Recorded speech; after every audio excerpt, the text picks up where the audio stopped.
Hi everyone, welcome to Cupboard Creations. My name's Gareth. This is my little corner of the internet for playing with my food. Today I'm doing my spicy chili beef. Absolutely love this. This is one of my favourite meals of all time. It's just so kind of deep and really rich and spicy. So we're going to go through that. There's a lot of ingredients here, but don't worry, there's very little to actually do prep wise for it. Most of it's straight out the jars into the pan. So first things first, I know why I'm grabbing an onion, is our chilies. So I've got some dried chilies here. I'm going to use 2 good sized chipotle chilies, just because I really like that smokiness in it. It's really good. And what we're going to do is we're going to pop them in a jar and then fill with a bit of hot water. Probably want about 250, 300 ml. Now we're just going to weight them down like that. And what that's going to do is those chilies will gradually soften, and we're going to use the chili water as well instead of just regular water. Now you could do this with fresh chilies, in which case don't worry about it, just grab a couple of fresh red chilies and use standard tap water. So that's that bit done. Now we're looking at our red onions. So we want 2 good sized red onions, or I've got quite tiny ones here, so I'm going to use 3. And we just want to give them a chop up. So we want them fairly thick. There we go, so not a tiny dice, but a good medium dice.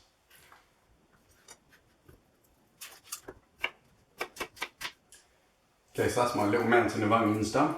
Now we just want some garlic in with this, so I'm going to use 3 cloves of garlic.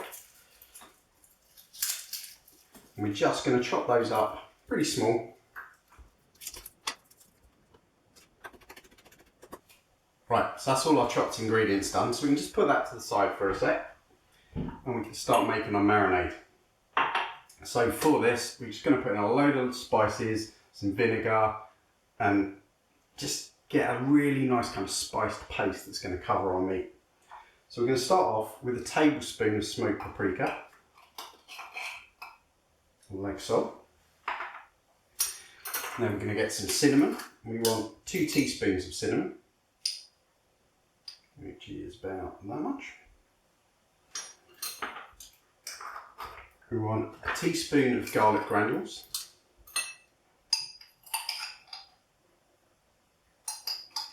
More in there. Perfect. And a teaspoon of ground chilli.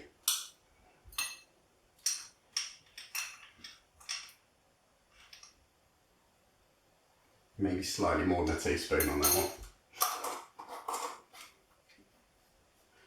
one. Okay, so that's most of the dry spices. Now, this is where the real flavour in this comes in. It's fantastic. I'm using molasses, which is raw cane sugar, and it's just got an incredible deep flavour to it. So we're going to add in, if I can get it, 2 tablespoons of the molasses. You'll be fairly rough with this. There we go. Just 2 tablespoons.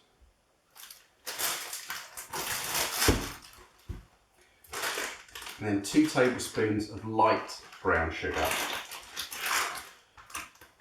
We want the sweetness, but too much of the molasses and you just won't taste anything else. So we're going to put in 2 tablespoons of this. Okay, so now for the wet ingredients. We want 2 tablespoons of cider vinegar. 1, 2. Perfect. And then 2 tablespoons of honey. And then English mustard.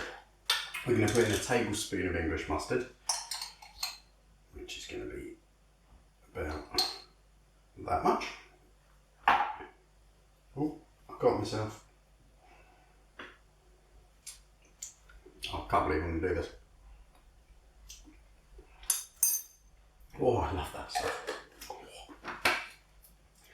Okay, So just give that a good mix around.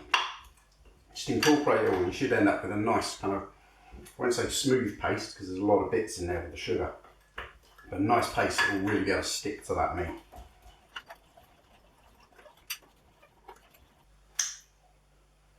It's lovely. That's so deep in flavour. It's fantastic. It's already got a bit with that English mustard, a bit of spice to it. Fab. So now very quickly, we can turn our attention to the meat. Just want to give this a bit of a season beforehand. I've got 1.7 kilos here of beef brisket, which was just beautiful. When it's slow cooked, you can't get a better cut meat. I'm just going to season that on there. Bit of salt and pepper, then we can take it over to the hob. Now a lump of meat like this is going to take us about 6 hours, so you're in for the next 6 hours of my life. Hopefully for you it's only going to be a couple of minutes. So we'll get that over there and I'll show you how to cook it all up. So we've got our flame-proof casserole dish here. Big saucepan will work just as well. You can do it with that. All you need is something where you can cover it, it's going to hold so it can go in the oven later. So we're just to that going to add about 2 tablespoons of vegetable oil. And then we're going to sear off the beef. So we just want to get a nice kind of brown outside to it, just to hold all those flavours inside. There we go.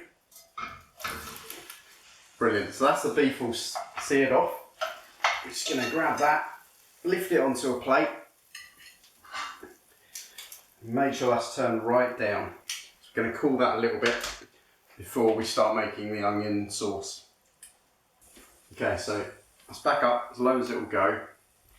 We're just going to add in about a tablespoon of vegetable oil, like so. And then we want to whack our red onions in. This might be loud. Oh, that's good. The pan's cooled down enough. So give them a big stir around, and as they start to soften down, they'll pick up a lot of that kind of charred meat from the bottom, which just adds more and more flavour in.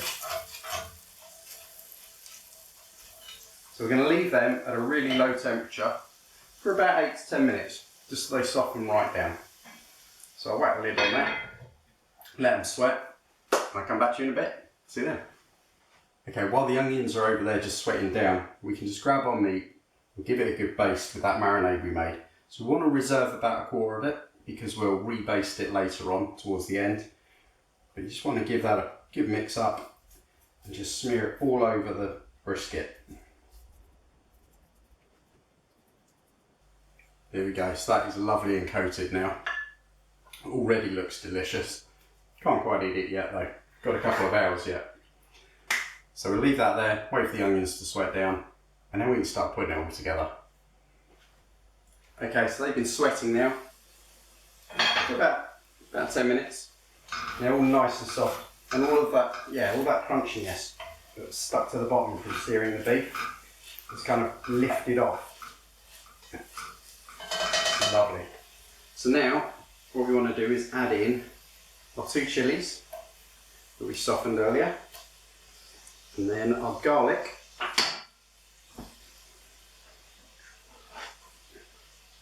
and about 4 bay leaves. So unfortunately mine are all broken up, but that is about 4.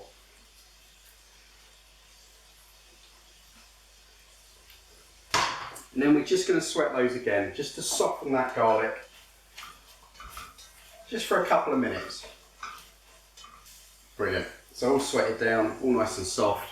Now we're just going to make the rest of the sauce. So to this we want to add like a tin of chopped tomatoes or plum tomatoes.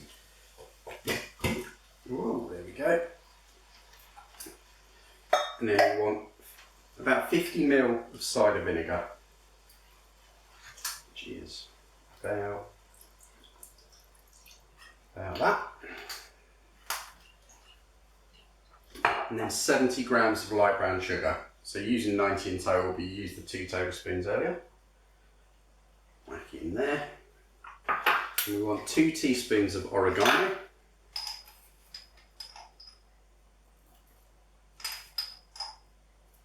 dried for this one. It's got a little bit of a stronger flavour through it. And then the last thing we're doing for this sauce, second to last thing, is that chilli water we had earlier. So we take the chilies out, and I don't know if you can see, it's a real yellow colour. It's got all of that chilli flavour and heat in it. So we want 100 ml of this. So the last thing, I want a very good shake of Worcestershire sauce. So you want about 2 tablespoons of this.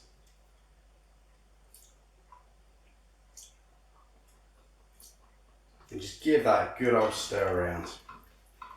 Turn it up a little bit. I'm just going to bring that up to a gentle simmer.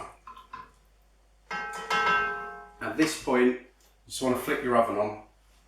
It's about 150 to 160.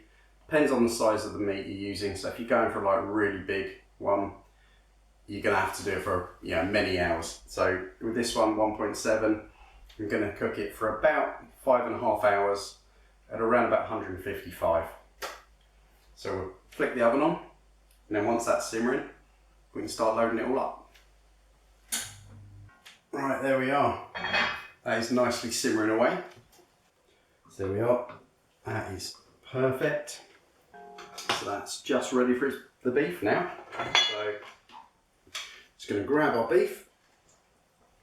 Here we go. And just lift that. Just lay it on top. Very carefully. Woo. Lovely. Those there. All of those juices, we just want that on top as well. So we just pour it all over the top. Let's get a spatula. Don't want to waste any of it, it's all great flavour. Right, there we go, so the meat's on. Just cover that with our lid. Our oven's up to temperature at 155. We're going to cook this one for 5.5 hours because of its size. If you're going bigger, just going to need a bit longer. Probably about for every half a kilo you're going, stick on about half an hour. And that should do it. So we're going to pop that in. We're going to turn it every now and again, maybe every hour and a half. But otherwise, I'll see you in about 5.5 hours. Let's have a look and see what we got.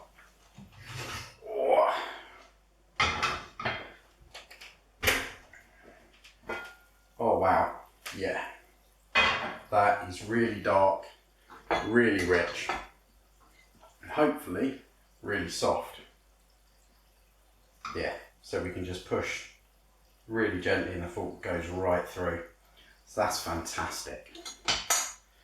So all we want to do now is just give those edge bits a bit of a stir around.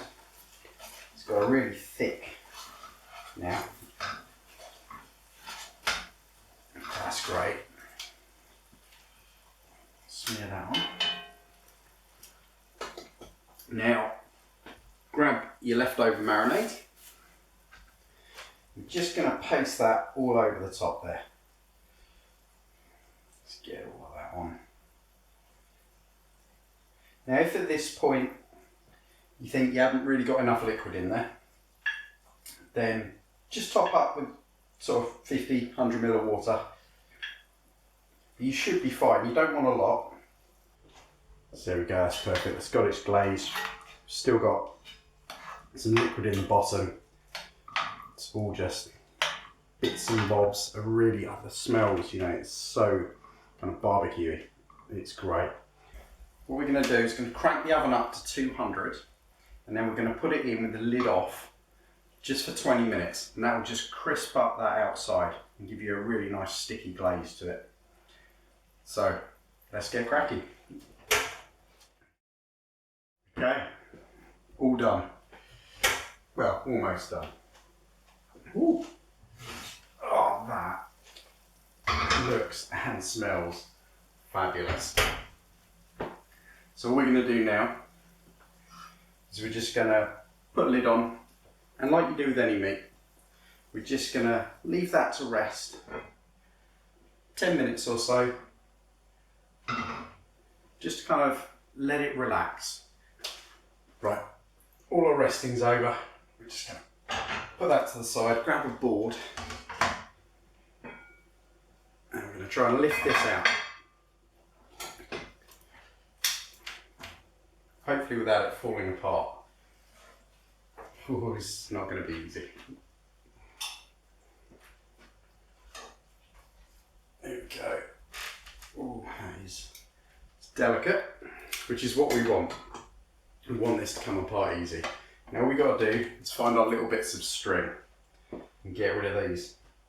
Now if you're anything like me, this is the point at which you are going to get covered in bits of sauce. As you try and pull it out, but it pings right across the room. Right, so there we have it, all the strings off. Now we've just got to tear it up. Chop it up into little bits. You'll see inside it's just still so beautifully cooked, it just pulls apart. Tastes fantastic.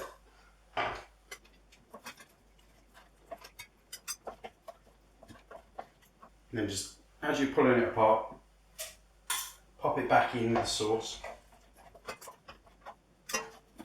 Ooh, just stir that through. Pick up all of that kind of crusty bits from the bottom.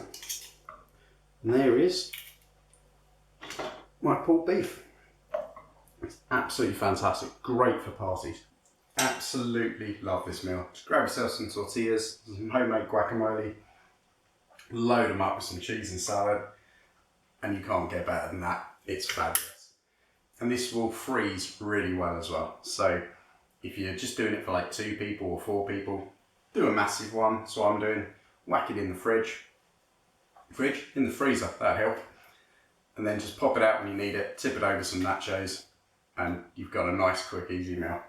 So I hope you give it a go. Hope you do enjoy it, and I'll catch you next time. Cheers.